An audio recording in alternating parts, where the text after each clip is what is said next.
시간의 즐거움 TVN 인사이트. 여러분들 혹시 뭐 리더에게 바란다. 리더라면 이게 있어야 리더 아닌가? 끌고 가는 힘? 힘. 백성을 끌고 가는 네, 힘. 힘. 지도력이죠. 그렇죠. 좋습니다. 리더에게는 법인 카드가 있어야죠. 법인 카드가 있어야 돼요. 아, 이거 맞아요. 이거 우리 주제하고 딱 맞. 그러니까 쉽게 얘기해서 백성을 먹여 살릴 수 있는 그럼요. 민생. 박수 한번 주세요. 아니, 이걸 이렇게 포장해 주시네요. 감사합니다. 멋지다. 리더의 조건 법인 카드가 아니라 다르게 표현한 민생 안전입니다.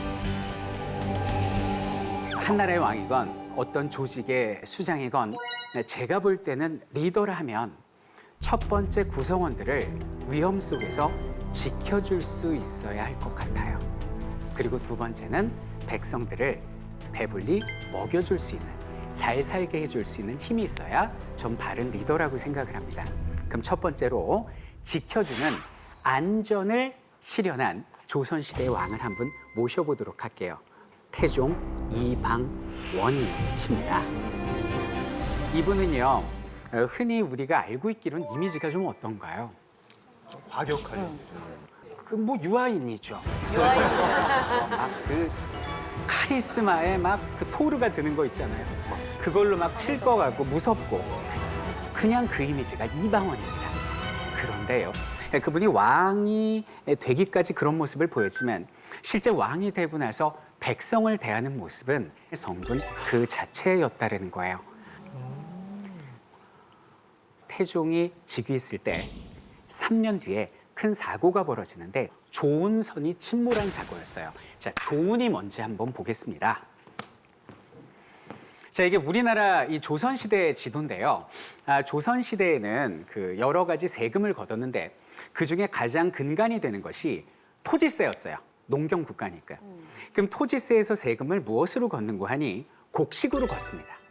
그럼 전라, 충청, 경상, 강원 등지에서 거친 쌀이 서울에 있는 창고 경창으로 와야 하는데, 자, 방법이 두 가지가 있죠. 육지로 소나 말이 끌고 올 수 있을 거예요. 이걸 유군이라고 하고, 물길을 따라서 물로 오는 방법을 수운이라고 부릅니다. 그럼 김지민 씨가 생각하시기에 육지로 옮기는 게 편하겠어요? 배로 옮기는 게 편하겠어요? 배로 옮기는 게 편하죠. 그래서 수운이 더 발달을 했어요.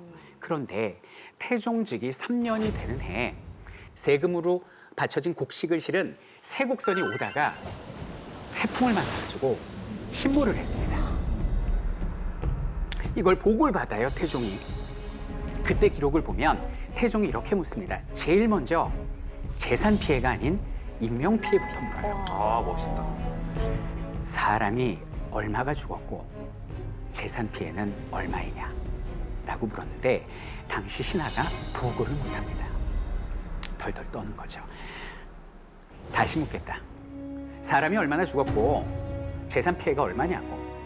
전하, 아롭기 황송하오나 재산 피해부터 얘기해요. 쌀이 10,000석 정도가 가라앉았고 사람이 1,000명이 죽었습니다. 라고 얘기를 합니다. 이게 지금 천재지변이잖아요. 그러니까 어떻게 보면 뭐 자연재해니까 뭐 누굴 탓하기도 어려운 상황인데 그 탓을 자신한테 합니다. 이 모든 책임은 나에게 있도다 라고 얘기를 하고, 쌀이 가라앉은 것은 그거는 뭐 아깝지가 않지만 사람이 죽은 것은 지극히 불쌍하다. 그 부모와 처자식을 생각하면 이건 너무나 비극적인 일이다라고 말씀을 하십니다. 그러니까 여기서 끝나는 것이 아니고 그 재발 방지에 관련된 말씀도 하세요. 그래서 앞으로는 이런 일이 발생하지 않기 위해서 육로를 주로 운반하도록. 왜냐하면 이 육지로 가져오면 소나 말이 수고하는 정도지만 바다로 오면 더 위험하지 않겠니? 그러니까 앞으로는 재발 방지를 위해서 여기는 육로를 이용하라 이렇게 얘기를 하세요. 그러니까 여기서 우리가 느낄 수 있는 건 어떤 태종의 책임을 지는 자세, 이런 걸 느낄 수 있는 것이죠. 그런데 이번엔 천재가 아닌 인재의 사건이 벌어지게 됩니다. 그 세곡선이 뒤집히고 11년 뒤인 태종 즉위 14년에 이번에도 배가 침몰을 하는데요. 이번 배는 서울에 그 공사가 있었어요. 그래서 그 공사에 동원된 백성들을 싣고 가던 배인데 이 배가 침몰한 이유는 담당자가 바람과 물을 제대로 살피지 않았고 이 보고를 받았어요. 이번엔 얼마나 사람을 잃었느냐. 전하 10명이 죽었습니다. 이때 태종이 분노합니다. 책임자 누구냐? 당시 공무원을 문책하는데 곤장 100대를 내립니다. 당시 공장 100대면요, 이건 사형이에요. 죽어요, 그거 맞으면. 그래서 처음에는 곤장 100대 내렸다가 아니야 이거 이렇게 끝낼 일이 아니야. 그냥 이렇게 죽고 끝날 일이 아니라 100대 취소하고 제 수군으로 보내 이렇게 얘기를 합니다. 당시 조선시대의 수군은요, 뭐 육군보다도 훨씬 더 힘든 훈련을 받고 있었는데, 그래서 태종의 생각은 뭐냐면 네가 제대로 바람을 살피지 않고 과적을 해서 사람들이 죽었으니 가장 낮은 곳에 가서 고생하면서 평생 반성하도록 하라. 이런 의미에서 이 사람을 이제 수군으로 보내고 여러 사람들의 본이 되게 했다. 보통 이런 천재지변이 벌어졌을 때 책임을 지는 행위는 조선시대의 여러 왕들이 그러했는데요. 성종임금이라고 있었어요. 그 성종임금 때 엄청난 가뭄이 듭니다. 그래서 백성들이 너무 힘들어하니까 여기는 성종이 자신의 그 반찬 가지수를 줄여요. 조선시대 때 임금이 몇 첩반상인지 아세요? 12첩반. 12첩입니다. 기본이 밥이고요. 국, 찌개. 김치, 장, 이게 플러스 12첩인데 젓갈도 어리굴젓, 뭐 황새기젓, 뭐 굴젓 이렇게 하면 이거는 뭐 수십 가지 반찬인 거예요.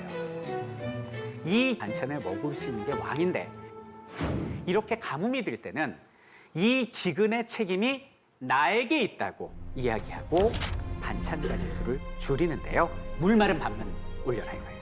반찬 다 빼고 밥에 물 말아서 그것만 올려라. 왜? 난 책임을 져야 되니까 이렇게 얘기를 합니다. 자, 뿐이 아닙니다. 여러분들 임진왜란 때 왕이 누구였습니까? 선조였습니다. 여기는 선조께서는 흔히 생각할 때 뭐 무능하고 좀 막 도망가고 이렇게들 생각하시는데요. 비단 그런 것만은 아니었어요.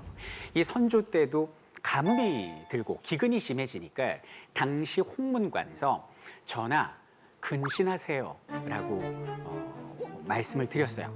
근데 보통 임금 같으면 그만 좀 하세요. 그 천재지변을 왜 나한테 그래?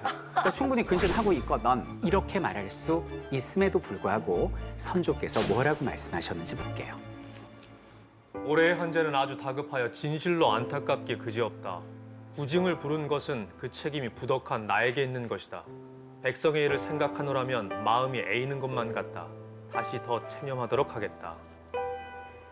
예상치 못한 자연재해에 있어서 남의 탓을 하는 게 아니라 그 모든 책임은 최고 리더인 나에게 있다고 하는 이런 어떤 책임의식. 비단 리더뿐만 아니라 우리도 마찬가지입니다. 우리가 세상을 살면서 어떤 어려운 일을 당했을 때 이것은 내 탓이야. 내가 잘못했어. 라고 말하는 경우가 글쎄요. 좀 저도 그렇고 별로 없는 것 같아요. 주로 남에게 탓을 돌리는 경우가 많죠. 예를 들면 우리 집 아이가 성적표를 받아왔는데 시험을 너무 못 본 거예요. 그럼 뭐라고 얘기를 해요? 그렇지, 아버지 닮아가지고. 그렇죠. 뭐 이런 식으로 뭐 얘기를 하고 이번에 성적을 잘 받아왔어요. 그럼 뭐라 그래요? 날 닮아서. 예, 뭐 우스갯소리기는 하지만 어려운 일을 당했을 때 우리 구성원 한 사람 한 사람이 이거는 나에게서 문제가 있다라는 자세로 시작한다면 우리 사회가 좀 더 안전한 사회로 발돋움하지 않을까라는 생각을 해봅니다.